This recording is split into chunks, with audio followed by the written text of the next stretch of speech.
Aujourd'hui, nous avons réuni à l'initiative des agricultrices, 150 agricultrices, ainsi que leurs familles, leurs enfants, et qui ressortent ultra déçus, très remontés vis-à-vis de l'État et de la posture que peut avoir Monsieur le Préfet de la Mayenne.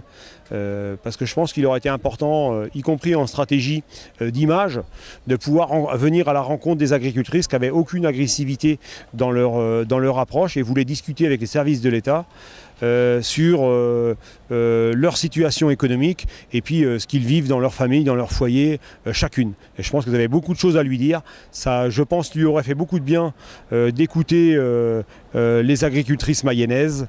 Il a choisi autrement. La délégation n'est pas un bon système dans le sens où ça n'écoute pas la population mais que des représentants.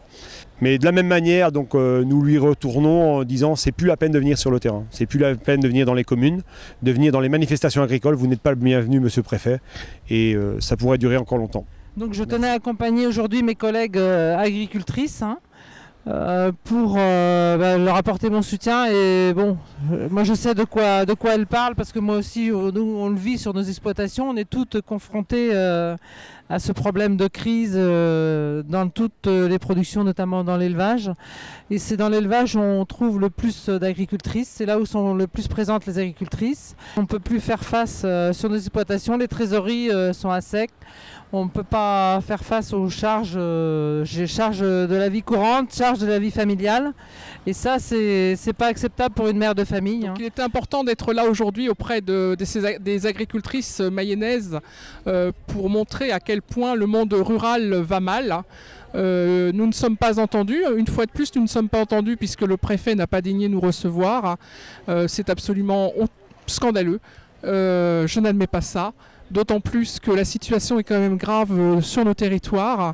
Aujourd'hui, ce sont trois productions principales qui sont en manque de revenus, à savoir qui sont en pleine crise, à savoir la production porcine, bovine et la filière lait. De plus, une sécheresse s'annonce, la récolte de céréales risque d'être amoindrie, mais on est aussi inquiet pour la récolte de nos fourrages pour l'hiver, pour l'alimentation de nos vaches laitières. Qu'allons-nous devenir ? Personne ne nous écoute, personne ne nous entend au niveau de l'État. Nous avons un ministre de l'Agriculture qui est complètement absent. Aujourd'hui, nous sommes réunis pour montrer notre mécontentement par rapport aux revenus agricoles et nous sommes 120 réunis, femmes et enfants. Dans le département de la Mayenne, on a une grande politique d'installation où justement on installe des femmes qui ont bien souvent choisi de laisser leur travail où elles avaient un salaire. Qui deviennent donc chefs d'exploitation pour à nouveau gagner ce salaire. Aujourd'hui, elles ne gagnent plus rien. Voilà, donc on est à zéro. Notre président nous a annoncé qu'on perdait 170 millions sur le département de la Mayenne, ce qui représente par exploitation 24 000 € par an, ce qui signifie que c'est tout simplement le salaire d'une famille qui n'est plus. Donc c'est inacceptable, on peut pas supporter cela. C'est inconcevable de ne pas avoir été reçu aujourd'hui par le préfet. On est dans un monde où en France, où l'on prône la tolérance, le dialogue, les échanges. Aujourd'hui, on est face à un mur, des grilles. Il y a des petits en poussette, en landau, on nous reçoit à la porte. Quand on reçoit quelqu'un chez soi, on ouvre la porte et on discute, qu'on soit d'accord ou pas d'accord, on discute. Et là, on a été reçu face à des grilles. Eh bien, c'est pas la peine de nous montrer à discuter, de nous montrer qu'il faut dialoguer et puis, en fin de compte, de pas nous le prouver derrière. Parce que les exemples, eh bien, ça suffit, quoi. Voilà, on n'est plus à l'époque des rois. Tout le monde a le droit de dire ce que l'on pense. Aujourd'hui, on ne vit plus de notre métier alors qu'on le fait par passion. On le fait aussi parce qu'on aura pris l'exploitation de nos parents, mais on le fait aujourd'hui parce qu'on a envie de faire ce métier. Mais aujourd'hui, on ne peut plus vivre. Quelle personne accepterait de ne pas avoir de revenus à la fin du mois? On est en Grèce. Mais non, la télé nous dit que tout va très bien en France. Mais désolé, tout ne va pas bien. Simplement, on les paye pour nous dire que tout va bien. Mais la Grèce, c'est demain en France.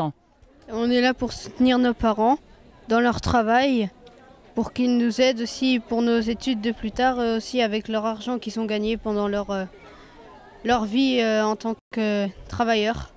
Moi, je trouve que les parents, les agriculteurs tous, ils gagnent pas assez d'argent parce qu'ils travaillent beaucoup.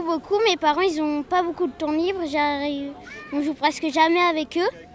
Et du coup, on est un peu triste, mais au moins, ils nous font quand même des cadeaux, mais ils sont très peu avec nous pour le temps qu'ils travaillent et l'argent qu'ils ont. C'est pas très équitable. Et puis on est là pour remuer le préfet parce que lui il est tranquille, il est dans son coin et il se tape plein d'argent et il s'en fiche un petit peu de nous entre parenthèses et on est contre lui et on est pour nous.